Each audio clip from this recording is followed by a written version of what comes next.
अस्सलाम वालेकुम दोस्तों, अपनी नेक्स्ट वीडियो के साथ आपको वेलकम करता हूं अपने इस चैनल में। उम्मीद है सब खैरियत से होंगे। तो चलते हैं आज की अपनी अहम न्यूज़ की जानब। सबसे पहले दोस्तों बात करेंगे स्पेन फैमिली वीज़ा के बारे में, वर्क परमिट के बारे में, जो इस वक्त टाइमलाइन चल रही है। और एक अहम ख़बर आप लोगों के साथ शेयर करूँगा जिसके बारे में आपके लिए जानना बहुत ज़रूरी है। इस पर तफसीली बात करूँगा और लिंक भी आप लोगों के साथ शेयर करूँगा। उसके बाद यूरोपीय यूनियन भी इंग्लैंड के रास्ते पे कौन सी ऐसी नई अपडेट है जिसकी वजह से ऐसा कहना पड़ रहा है, इस पे बात करेंगे और इसका आपको लिंक भी शेयर करूंगा। उसके बाद स्पेन क्रिसमस के मौके पे स्पेन की हुकूमत ने एक अहम ऐलान किया है, अहम खुशखबरी दी है, इस पे बात करेंगे। और आखिर में बात करूंगा कि 21 जनवरी 2024 से एक अहम पाबंदी लगने जा रही है। वो पाबंदी कौन सी है और किस तरह से हम उससे बच सकते हैं, इस पे बात करेंगे वीडियो के आखिर में। दोस्तों डिटेल की तरफ जाने से पहले आपको बताता चलूँ कि 4 लिंक आपको मिलेंगे। एक न्यूज़ जो मैंने आपको कहा कि होशियार रहें, उसकी लिंक मिलेगा। यूरोपीय यूनियन इंग्लैंड के रास्ते पे, इसका लिंक मिलेगा। और जो स्पेन की हुकूमत ने अहम अच्छा ऐलान किया है, इसका लिंक। और आखिर में 21 जनवरी के बारे में जो अहम पाबंदी है उसका लिंक आपको नीचे डिस्क्रिप्शन में मिल जाएगा। इसके साथ साथ डिस्क्रिप्शन में आपको और लिंक मिलेंगे जिसमें टिकटॉक अकाउंट का, इंस्टाग्राम का और फेसबुक फ़ैन पेज का, वो भी आप उनको जाके फॉलो कर सकते हैं और वहाँ पे जाके आप मज़ीद इन्फॉर्मेशन के लिए वीडियोस को देख सकते हैं। तो दोस्तों सबसे पहले तो बात करते हैं कि स्पेन फैमिली वीज़ा और वर्क परमिट की टाइमलाइन इस वक्त क्या चल रही है। बहुत सारे दोस्त जो है वो कमेंट करते हैं, बहुत सारी फैमिलीज़ कमेंट करती हैं कि कितना टाइम जो है वो नॉर्मली इस वक्त चल रहा है, जो फैमिली वीज़ा है और वर्क परमिट है। सबसे पहले तो आपको बताता चलूँ कि 2 तरह के आपको मालूम है टाइम इन दोनों कामों के लिए। एक तो टाइम है एक्सट्राखीरिया का जो स्पेन के अंदर लगता है, और एक टाइम है एम्बेसी का। और हमेशा से ऐसा रहा है कि जो एक्सट्राखीरिया का टाइम है वो महदूद होता है, वो 3 महीनों में, 4 महीनों में, कोरोना के दौरान भी मैक्सिमम 4-5 महीनों में हो जाता था। लेकिन जो पाकिस्तान में है या आपकी होम कंट्री में जो एम्बेसी या कॉन्सुलेट है, उसका टाइम हमेशा जो है वो अनकैलकुलेटेड रहा है। दोस्तों एक बात अपने जहन में रखें कि कभी भी और कोई भी आपको फ़िक्स टाइम नहीं दे सकता। इवन वहाँ पे जो फाइलें रिसीव करने वाले हैं या TCS वाले हैं जिनका रोज़ का ये काम है, उनसे भी आप पूछेंगे तो वो भी आपको कहेंगे कि हम आपको फ़िक्स टाइम नहीं दे सकते। ये डिपेंड करता है आगे एम्बेसी के रश पे। ये बिल्कुल सही है कि वहाँ पे अगर बहुत ज़्यादा रश होगा, बहुत सारी वहाँ पे डिमांड होगी वर्क की, तो वहाँ पे काम जो है वो स्लो हो जाएगा। और जहाँ पे उनके पास काम कम होगा वहाँ पे जो है वो फास्ट हो जाएगा। इसीलिए आपने देखा होगा बाज़ का फैमिली वीज़े का प्रोसेस 8 महीने में होना शुरू हो जाता है और बाज़ का जो है वो 1.5 साल लगता है, 7 साल लगता है। उसकी वजह यही होती है कि उन पे जो काम का बर्डन है वो बढ़ता है या कम होता है। तो इस चीज़ को आपने हमेशा जहन में रखना है कि ये बिल्कुल भी फिक्स नहीं बताया जा सकता कि कितना टाइम लगेगा। जैसे कि मुझे बेशुमार दोस्त मैसेज करते हैं कि हमने इस फैमिली वीज़ा अप्लाई किया, एक्सट्राखीरिया में फ़ाइल जमा करवाई है और हमने एम्बेसी में जमा करवाई है, हमारा कितना टाइम लगेगा, इतना टाइम लग चुका है। उस वक्त जितना लग रहा होता है अप्रॉक्सीमेटली मैं वो बता सकता हूँ, लेकिन ये एग्जैक्टली नहीं बता सकता कि कितना टाइम पीरियड आपकी टोटल फाइल पे लगेगा। उसकी वजह ये कि आपके केस पे भी डिपेंड करता है। अगर तो आपकी फैमिली में सिर्फ एक मेंबर है, अगर बच्चे भी हैं साथ, तो वो टाइमलाइन जो है वो चेंज हो जाती है। एक्सट्राखीरिया का जो नॉर्मली टाइम पीरियड है वो 3 महीने है। कोई भी सरकारी काम होता है यहाँ पे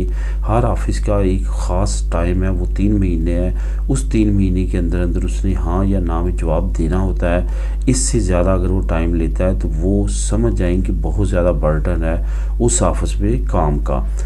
तो यहाँ पे ये एक बड़ी अपडेट है कि इस वक्त जो स्पेन की एम्बेसी है जो पाकिस्तान में है, आपको पता है कोरोना के बाद बहुत बड़ा उनके पास बर्डन है, बहुत ज़्यादा फाइलें हैं, बहुत ज़्यादा काम उनके ज़ुम्मे है, जिसकी वजह से इस वक्त प्रोसेस थोड़ा सा स्लो है। लेकिन आज से अगर 1 साल पहले देखें, 1.5 साल पहले देखें, जैसे कोरोना ख़त्म हुआ था उसके बाद उसकी निस्बत अब काम फास्ट होना शुरू हो चुका है। कम से कम एक डायरेक्शन आपको मिल चुकी है कि आपने कौन कौन से प्रोसेस को अडॉप्ट करना है और एक जो है वो अपने वीज़े तक पहुंचना है। पहले तो ये ही समझ नहीं आती थी कि हमने करना क्या है। अब एक वाज़ेह हो चुका कि नेशनलिटी के बाद आपने अपनी फैमिली को किस तरह बुलाना है, चाहे वो विज़िट वीज़े पे हो, चाहे वो फैमिली वीज़े पे हो, या आप नेशनलिटी के बाद वहाँ पे अपने बच्चों को नेशनलिटी दिलवाना चाहते हैं। ये तमाम प्रोसेस अब वाज़ेह हो चुके हैं और उन प्रोसेस के ज़रिए ये तमाम काम हो रहा है। दोस्तों एक और ख़बर आप लोगों के साथ शेयर करता चलूँ, नीचे आपको लिंक नंबर 1 मिल जाएगा, जिसके बारे में मैंने कहा है कि होशियार बाश। वो न्यूज़ ये है कि आपको मालूम है कि हम अगर ओवर स्टे रहते हैं अपने मुल्क में या किसी और मुल्क में जाके स्पेन से ज़्यादा अरसा बाहर रहते हैं, तो हम में से बहुत सारे दोस्त ऐसे हैं और बहुत सारे तकरीबन जानते हैं कि हम डायरेक्ट जो है वो स्पेन में नहीं आते, और यहाँ पे अगर हम आते हैं तो हमें डर होता है कि आने वाले वक्त में हमारी रेजिडेंसी जो है वो रिन्यू नहीं होगी। उसके सद्देबाब के लिए क्या होता है कि उसके सद्देबाब के लिए ये अमूमन तौर पे किया जाता था कि आप दूसरे शेंजन ममालिक से होते हुए यहाँ पे आते थे, यानी कि आप फ्रांस चले गए, आप जर्मनी चले गए और वहाँ से आपने जो है वो एंट्री ली, उसके बाद आप स्पेन में इंटर हुए। उससे क्या होता है कि आप इनके रिकॉर्ड में नहीं आते और वो तमाम चीज़ों से आप बच जाते हैं और अपनी डॉक्यूमेंटेशन जो है वो उसमें रिन्यू करवाने में आपको मदद मिलती है। लेकिन अब रिसेंटली जो अनाउंसमेंट हो रही है 2024 के अंदर जो ई गेट्स लगने जा रहे हैं तमाम यूरोपीय यूनियन और शेंजन स्टेट के एयरपोर्ट्स पे, उसमें आके ये मसला जो है वो गंभीर हो जाएगा, क्योंकि ये जो ई गेट लगेंगे इसका रिकॉर्ड फ़ौरन ही शेंजन स्टेट्स के तमाम जो ममालिक हैं वहाँ पे पहुँच जाएगा। इसमें बड़ा जो और नुकसान होगा वो होगा विज़िट वीज़ा वालों को। वो लोग जो यहाँ पे आते हैं और उनका वीज़ा एक्सपायर हो जाता है, उनके लिए भी ये प्रॉब्लम हो सकती है और उनका रिकॉर्ड भी तमाम ममालिक में बहुत जल्दी पहुंच जाएगा। इस वजह से आपने इस तमाम चीज़ों को मद्देनज़र रखते हुए आप आने वाली प्लानिंग करनी है कि अगर आप इस तरह के काम करते हैं तो हो सकता है कि वो आप पकड़े जाएं, क्योंकि ई गेट्स के ज़रिए तमाम इंफॉर्मेशन तमाम शेंजन ममालिक ने एक दूसरे के साथ फ़ौरन ही एट द स्पॉट जो है वो शेयर कर देनी है, क्योंकि वो तमाम कंप्यूटराइज सिस्टम होगा। यूरोपीय यूनियन भी इंग्लैंड के रास्ते पे, इसमें बहुत बड़ी बड़ी ह्यूमन राइट्स की ऑर्गेनाइजेशन ने और बाकी जो रेफ्यूजी और असाइलम सीकर्स की ऑर्गेनाइजेशन है जिसमें यूएन और रेफ्यूजी एजेंसी भी है, उन तमाम ने ख़बरदार किया कि यूरोपीय यूनियन की तरफ से जो रिसेंटली नए जो कवानीन लाई गए हैं असाइलम सीकर्स के लिए, रेफ्यूजीज़ के लिए और उन लोगों के लिए जो दूसरे मुल्क में जाके मजबूरी की हालत में जो है वो रहना पसंद करते हैं और वहाँ पे असाइलम लेते हैं, रेफ्यूजी लेते हैं, उनके लिए ये कवानीन इंतहाई ख़तरनाक हैं। ये आपको बताता चलूँ कि रिसेंटली यूरोपीय यूनियन के तमाम वज़राए ख़ारजा ने और इंटीरियर मिनिस्टर्स ने और बाकी जो इमिग्रेशन के मिनिस्टर्स हैं उन्होंने मिल के काफ़ी अरसा बहसो मुबासा करने के बाद एक कानून वाज़ी किया है, जिसके मुताबिक अब जल्द रेफ्यूजी और असाइलम सीकर्स को डिपोर्ट किया जा सकेगा और उनके जो कवानीन होंगे उनको मज़ीद रिस्ट्रिक्ट किया गया है और इसके साथ साथ उनके लिए सख्ती के साथ निपटने के कवानीन वाज़े किए गए हैं। ये याद रहे कि तमाम कवानीन के पीछे इटली ने अहम किरदार अदा किया है। जो नई हुकूमत इटली की बनी है उन्होंने बहुत ज़्यादा स्टैंड लिया इस कवानीन पे और इनको पास करवाने के लिए बड़ा अहम किरदार अदा किया है। अब दोस्तों बात करते हैं कि स्पेन ने क्रिसमस पे कौन सी खुशखबरी दी है अपनी आवाम को जिससे आप फ़ायदा उठा सकते हैं। दोस्तों ये बहुत अच्छी खुशखबरी घरों के बारे में है। आप घर अगर लेना चाहते हैं तो स्पेन हुकूमत की तरफ से जो ताज़ा तरीन अपडेट है वो इस महीने के मिड में यानी कि दिसंबर के मिड में जो पेड्रो सांचेज है उसने एक बहुत अच्छी अनाउंसमेंट की है। उसने कहा है कि जो लोग जो ख़ास तौर पे खौबने जो है वो अगर घर लेना चाहते हैं तो उसका जो अवाल है वो हुकूमत पे करेगी। अवाल भी उनको पे करने की ज़रूरत नहीं है। ये एक बहुत बड़ी रायत है।